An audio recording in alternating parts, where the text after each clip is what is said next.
오늘 선포되는 말씀이 여러분들에게 생명의 양식이 되기를 바랍니다. 그래서 마음을 정돈하시고 머릿속을 정돈하시고, 제가 찬양을 부를 때 실수할 때가 있잖아요.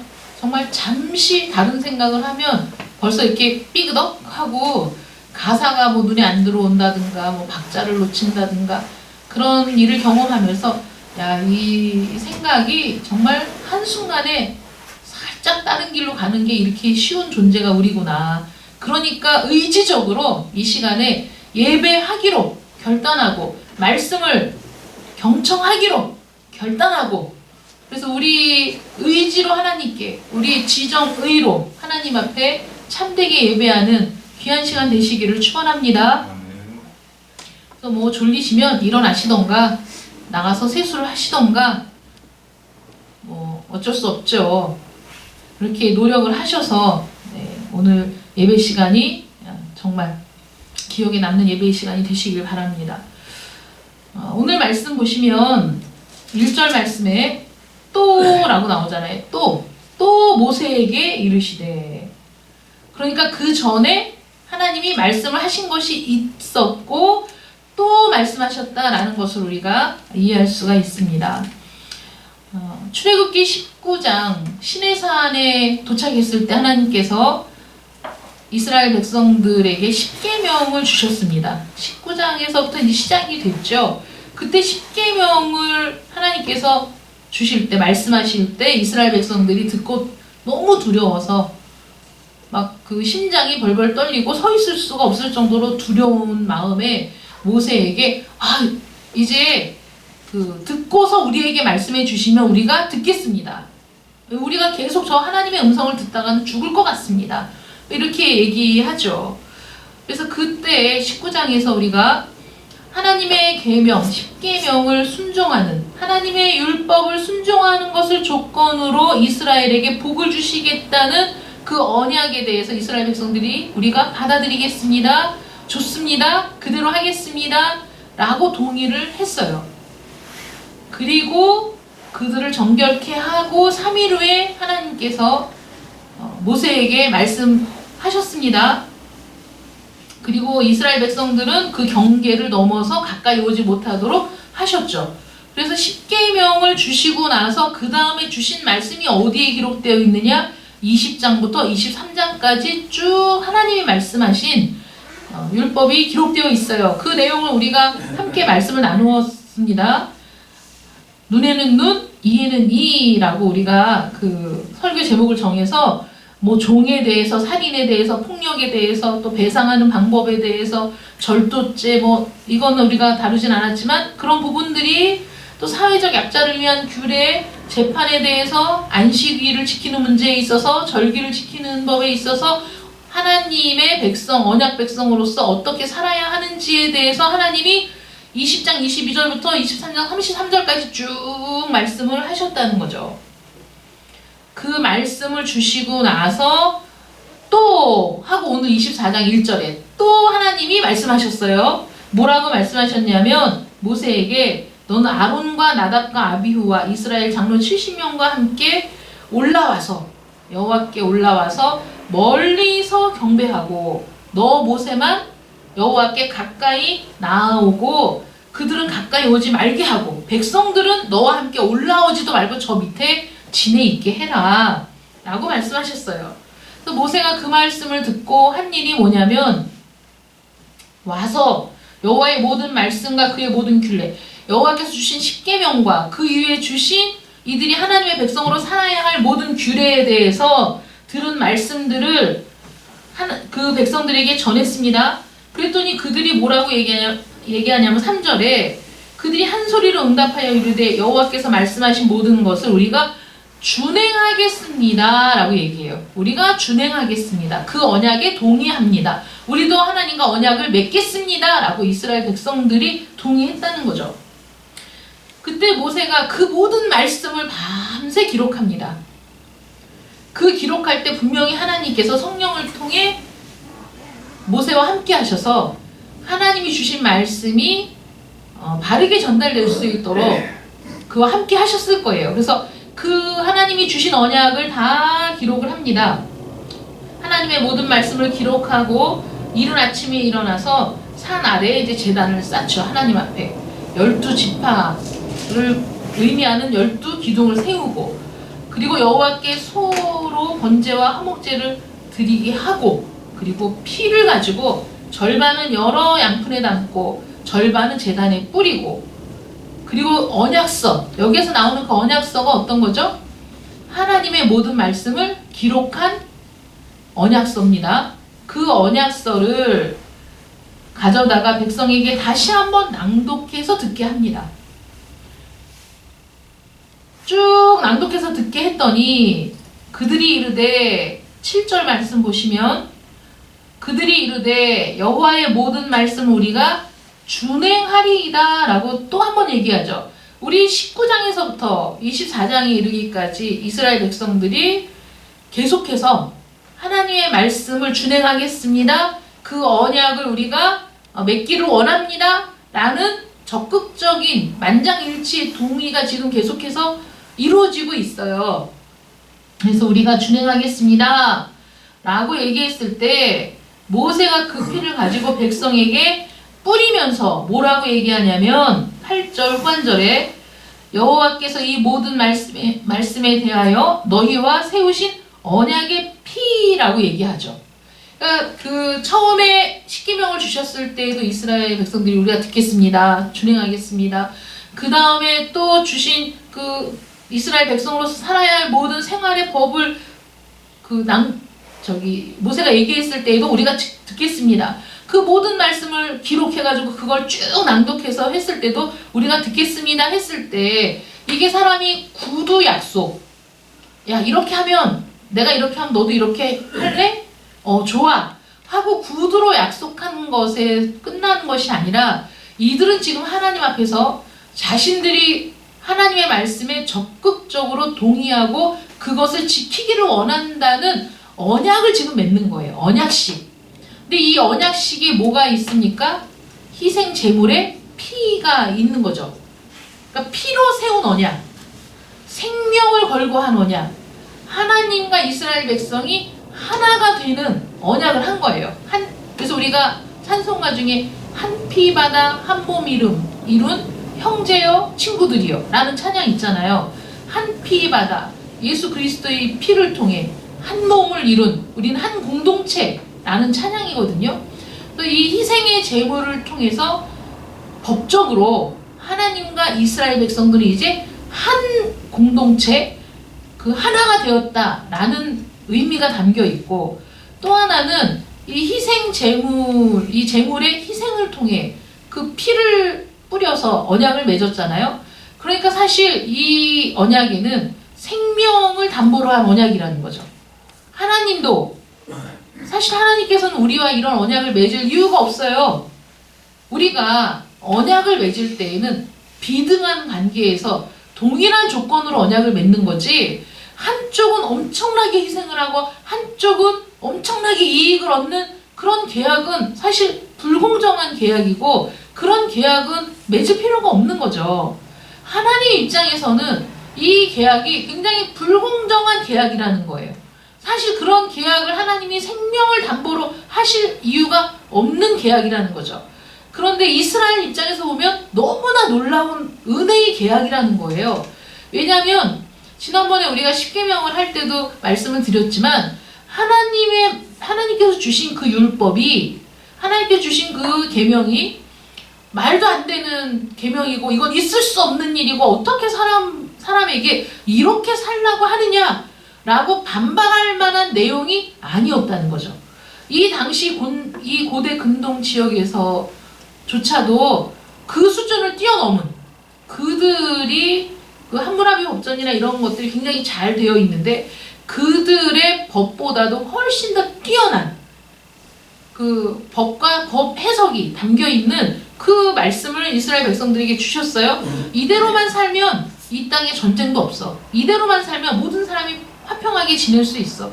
이대로만 살면 우리가 서로 이웃을 사랑하고 하나님을 사랑하는 이 땅에서 지상 천국을 이룰 수 있을 정도의 그런 법이었단 말입니다. 그러니까 그러니까 그 법을 들었을 때 이스라엘 백성들이 이거 좋은데?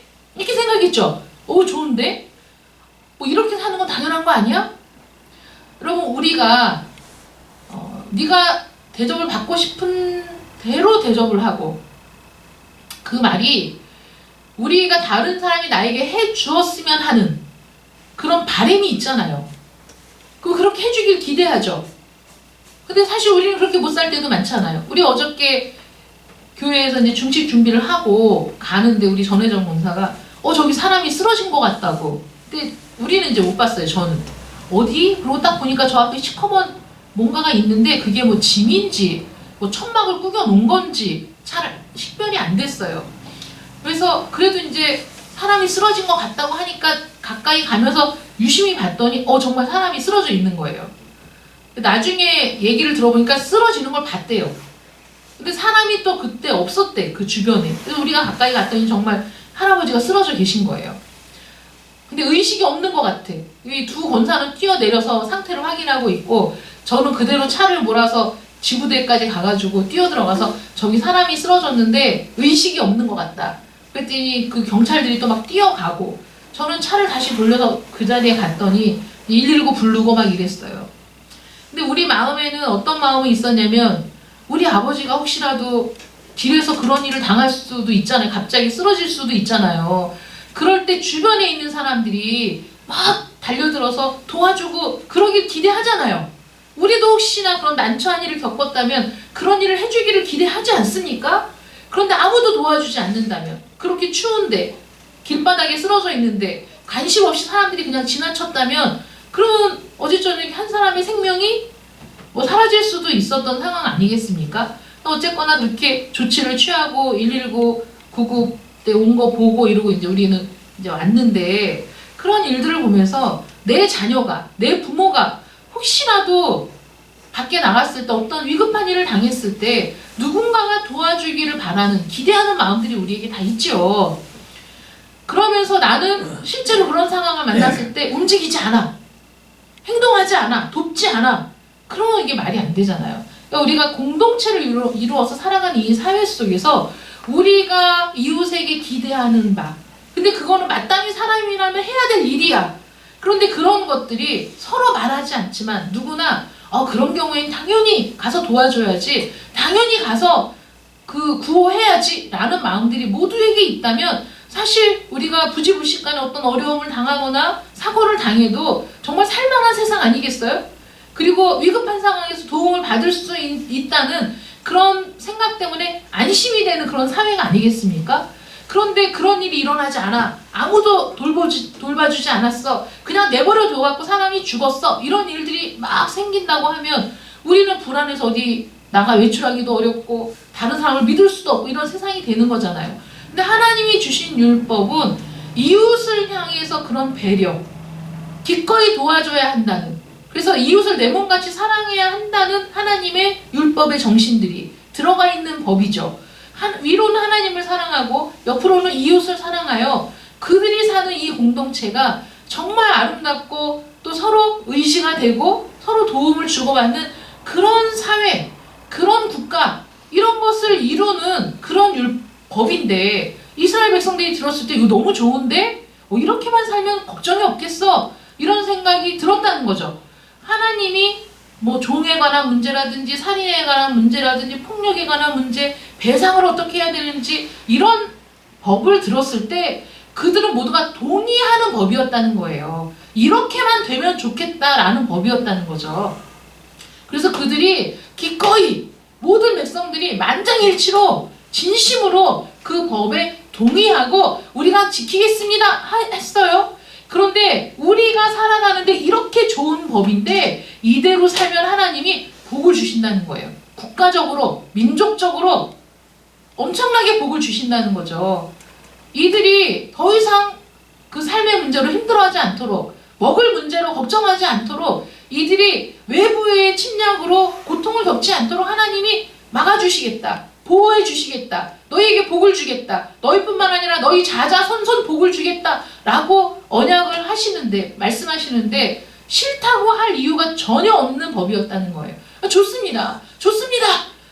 우리 모두 동의합니다. 라고 이들이 마음으로부터 우러나와서 이 법에 동의를 했다는 거죠. 그래서 3절 말씀 보시면 모세가 여호와의 모든 말씀과 그의 모든 율례를 백성에게 전함에 그들이 한 소리로 응답하여, 그러니까 이들이 얼마나 이 법에 대해서 모두가 동의했는지를 보여주는 거예요. 한 소리로 응답하여 이르되 여호와께서 말씀하신 모든 것을 우리가 준행하리이다. 준행하겠습니다. 이것은 우리에게 결코 손해가 아닙니다. 이것은 우리에게 더하여 주는 은혜입니다. 우리가 이대로만 살면 우리는 아무 걱정 없이 근심 없이 살 수 있겠습니다. 이들이 그런 감격을 가지고 만장일치로 진심으로 동의했다는 것이죠. 그때 하나님께서 이들의 동의를 들으시고 이제 하나님이 말씀하셨는데 이스라엘 백성들이 동의하니까 그것이 공식적으로 비준할 필요가 있다. 또 모세가 이 이스라엘 백성들을 모아놓고 하나님 앞에 제사를 드리죠. 제단을 쌓고 12기둥을 세우고 번제와 화목제를 드립니다. 이 번제와 화목제는 하나님 말씀하신 대로 우리가 이렇게 우리의 삶을 이렇게 살겠습니다. 내 삶을 드립니다. 나는 자원하는, 나의 삶을 하나님께 드리고자 하는 자원하는 마음으로 드려지는 번제와, 그리고 하나님과 우리 사이에 화목이 이루어졌음을 기뻐하는 화목제를 드립니다. 이렇게 할 때 그 모세가 그 제물에게서 나온 피를 가지고 반은 하나님의 제단 앞에, 반은 이스라엘 백성들에게 뿌릴 때 그들은 공식적으로 지금까지 동의해왔으나 이제는 그것이 어떻게 변경할 수 없는 완벽한 언약의 비준을 지금 이룬 거예요.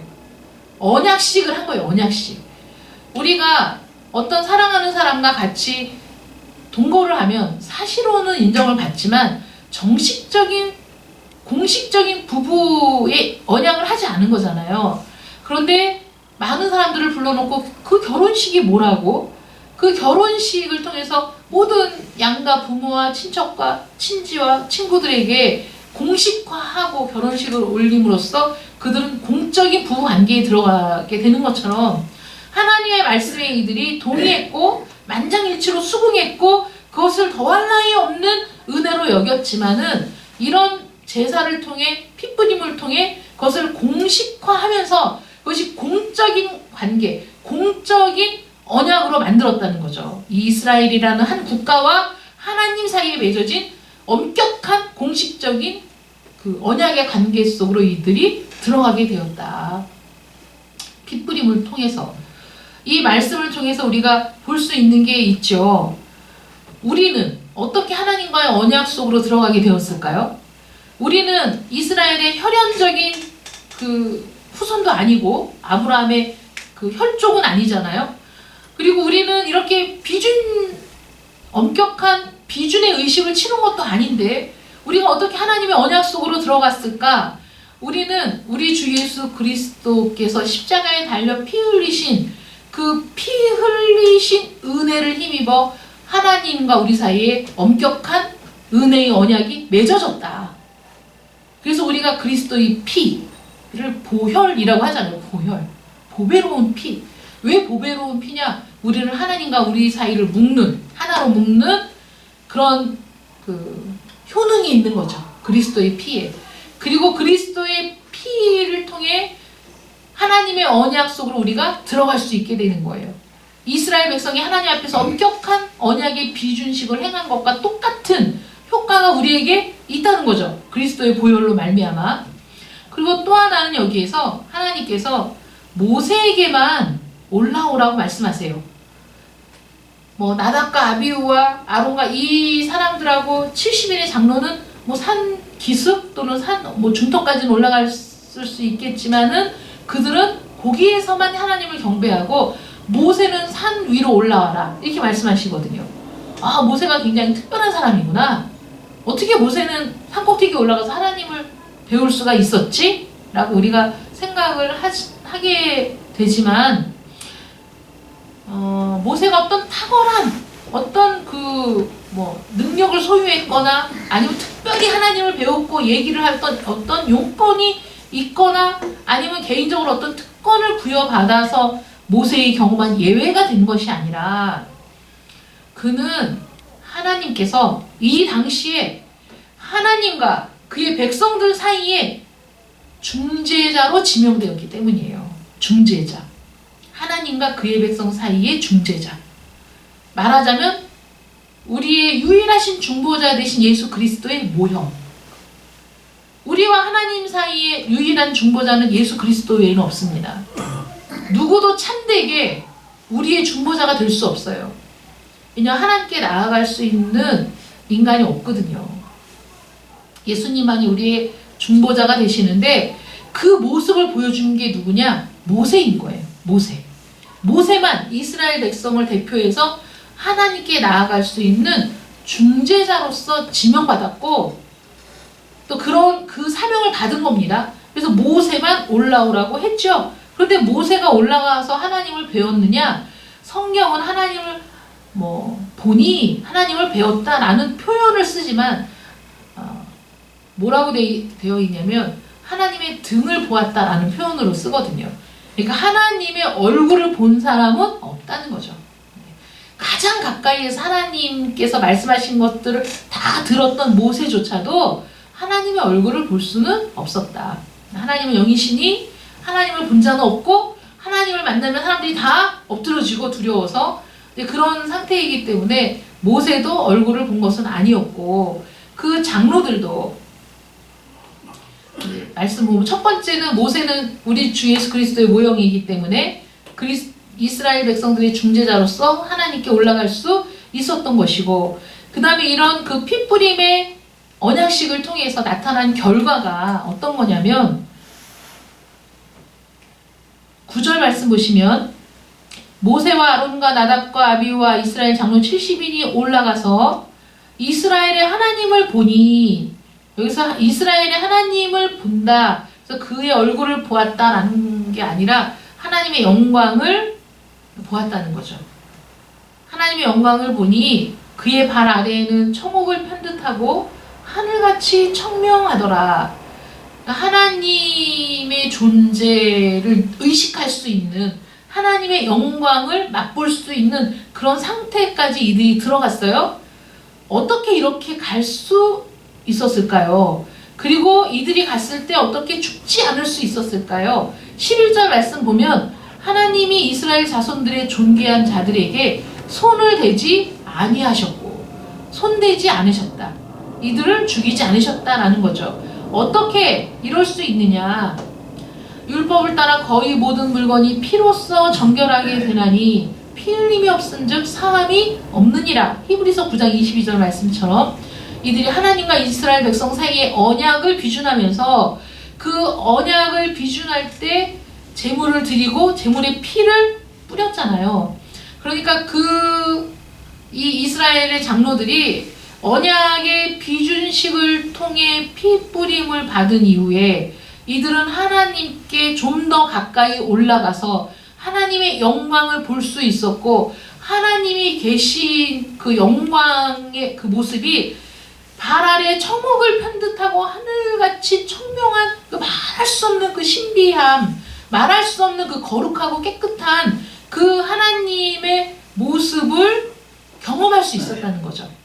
그만큼 가까이 갔는데도 그들을 죽이지 않으시는 하나님의 은혜를 입었고 그래서 거기에서 그들이 하나님을 뵙고 먹고 마셨다 라는 거죠. 하나님을 뵙고 먹고 마셨다. 이것은 하나님과 한 상에 둘러서 교제하는 천국의 모습을 맛볼 수 있는 거예요. 이들이 이런 영광을 누린 거예요. 언약의 비준을 통해서 그렇게 된 거죠. 이거는 정말 맛보기인 거예요. 맛보기. 그런데 우리가 예수 그리스도를 통해 우리는 언약 속으로 들어가잖아요. 언약 속으로 들어가는 단계가 뭐냐면 우리 주님이 나를 위해 피 흘려 죽으셨다는 사실을 깨닫고 내가 그것을 받아들일 때, 내가 그것을 믿을 때 나는 그 언약 속으로 들어가게 되는 거예요. 발을 집어넣고 들어가기 시작합니다. 우리는 거기에서 하나님을 만나요. 우리는 거기에서 하나님과 교제합니다. 우리는 거기에서 하나님의 영광을 봅니다. 우리는 거기에서 하나님의 거룩을 목도합니다. 이런 것들이 그리스도의 십자가를 통해 이루어지는 거예요. 우리에게. 우리는 70인의 장로도 아니고 우리는 아론과 나답과 아비후도 아니지만 그러나 하나님의 거룩하신 언약을 우리는 받았고 그 언약 속으로 우리는 들어가게 되었어요. 우리는 희생 제물을 드리지도 않았고 우리가 죽지도 않았지만 우리 주님께서 그 모든 일들을 위해 죽어주셨기 때문에 피 흘려주셨기 때문에 우리는 그 피를 의지하여 들어가는 거예요. 우리는 그게 눈으로 직접 본 게 아니고 그 피를 우리에게 뿌림받은 게 아니죠. 보지도 못했잖아요. 그런데 예수 그리스도의 보혈의 능력이 어느 정도냐? 2000년 전에 십자가에 달려 죽으실 때 물과 피를 다 쏟으신 그 놀라운 사건을 통해서 그것을 바라보고 믿는 모든 자들에게 그리스도의 피가 뿌려진다는 거예요. 여러분들이 그리스도의 피가 뿌려졌어요. 그래서 하나님께 나갈 수 있는 거예요. 그래서 하나님을 만날 수 있는 거예요. 이게 정말 놀라운 비밀이라고요. 그러니 믿음이 없이는 볼 수가 없고 믿음이 없이는 받아들일 수가 없는 겁니다. 아무리 얘기해도 이거는 받아들일 수가 없어요. 이해할 수가 없어요. 여러분들이 이 말씀이 이해가 되십니까? 이 말씀이 믿어집니까? 이 말씀의 은혜를 받습니까? 그것은 하나님이 여러분들에게 성령을 주셔서 그런 거예요. 내가 성령을 받았는가? 어떻게 할 수 있지? 말씀이 믿어지거든요. 이해가 되거든요. 그리고 그 말씀이 감격적으로 나에게 오는 거예요. 아, 그리스도의 보혈이 내게 뿌려졌구나. 내가 그래서 언약 속으로 들어갔구나. 나는 그래서 지금 하나님의 거룩을 보고 하나님의 놀라우신 은혜와 사랑을 경험하고 그리고 하나님의 보좌로 담대히 나아갈 수 있는 특권을 얻게 되었구나 라는 것이 막 믿어지는 거죠. 그게 감격스러운 거예요. 이게 믿음의 본질인 거죠. 우리가 구원받았으면 어떻게 확신합니까? 우리가 구원받았다는 걸 어떻게 말할 수 있습니까? 당당하게 말할 수 있죠. 예수님이 나를 위해 죽어주신 사실을 내가 믿게 되었을 때 그분의 피가 나에게 뿌려졌고 난 하나님의 영원한 언약 속으로 들어가게 되었다. 나는 그 언약 속에 있는 사람이야. 나는 하나님과 언약 관계에 있는 사람이야. 그러므로 하나님이 우리를 결코 버리지 않으신다는 거죠. 그래서 이 70인의 장로처럼 우리 하나님 앞에 갈 수 있어요. 그리고 그 앞에서 먹고 마시며 교제할 수 있습니다. 하나님의 놀라우신 영광을 볼 수 있어요. 하나님의 놀라우신 그 거룩하심을 볼 수 있어요. 누구의 허락된 겁니까? 언약 속에 있는 자에게 허락된 거예요. 언약 속에. 근데 이스라엘 백성이 너무나 놀라운 은총을 입게 된 거예요. 정말 거룩하신 하나님, 창조주 하나님, 전능하신 하나님, 어떻게 그 하나님 앞에서 교제하며 먹고 마시며 이렇게 할 수 있겠어요? 이럴 수 있는 백성이 누가 있습니까? 이스라엘밖에 없죠. 이 당시에. 그래서 하나님 뭐라고 말씀하세요? 내가 너희만 사랑하고 내가 너희만 지켜주고 내가 너희만 나의 백성이 되게 하고가 아니라 너희는 이렇게 모든 민족의 대표가 되고 모든 사람의 대표가 되어 너희가 이렇게 내 앞에 들어와 먹고 마시며 교제하는 은총을 누리듯이 너희를 통해 이 세상의 모든 민족이 모든 나라가 모든 열방이 이렇게 하나님께 돌아올 날 그날을 하나님께서 바라보고 기대하셨다는 거죠. 이스라엘을 통해서. 마찬가지로 하나님께서 여러분들을 통해 그런 기대를 하고 계시죠. 너를 통하여 열방이 너를 통하여 너의 이웃이 너를 통하여 내가 사랑하는 사람들이 나의 영광에 들어올 수 있도록 나의 은혜에 참여할 수 있도록 나의 이 핏부림의 놀라운 은총에 들어올 수 있도록 너를 통하여 라고 말씀하시는 거예요. 그래서 그 역할을 할 때 여러분들이 축복의 통로가 되는 겁니다. 뭐 이 세상에서 땅 많이 사고 아파트값 오르고 뭐 이게 축복이 아니라 아브라함이 축복의 통로가 그래서 축복의 통로입니다. 아브라함의 복은 가장 놀라운 복은 거기에 있었거든요. 여러분들도 축복의 통로가 되기를 원하시죠? 그 축복의 통로가 뭡니까? 여러분들을 통하여 구원 얻는 무리가 많아지는 것, 여러분들을 통하여 열방이 하나님께 돌아오는 것, 이게 축복의 통로입니다. 여러분들은 모두 축복의 통로가 되시길 축원합니다. 그런데 먼저 내가 핏부림 받은 언약의 백성이라는 사실을 깨달아야 축복의 통로가 되는 거지. 그래야 입을 열고 그래야 복음을 전하고 그래야 그것이 얼마나 놀라운 일인지 말할 수 있는 거 아니겠습니까? 피 뿌림을 받은 자들이 획득하는 놀라운 특권을 지금 이스라엘의 장로들을 통해서 볼 수 있다. 그런데 우리는 이러한 은혜를 이미 받은 자들이다.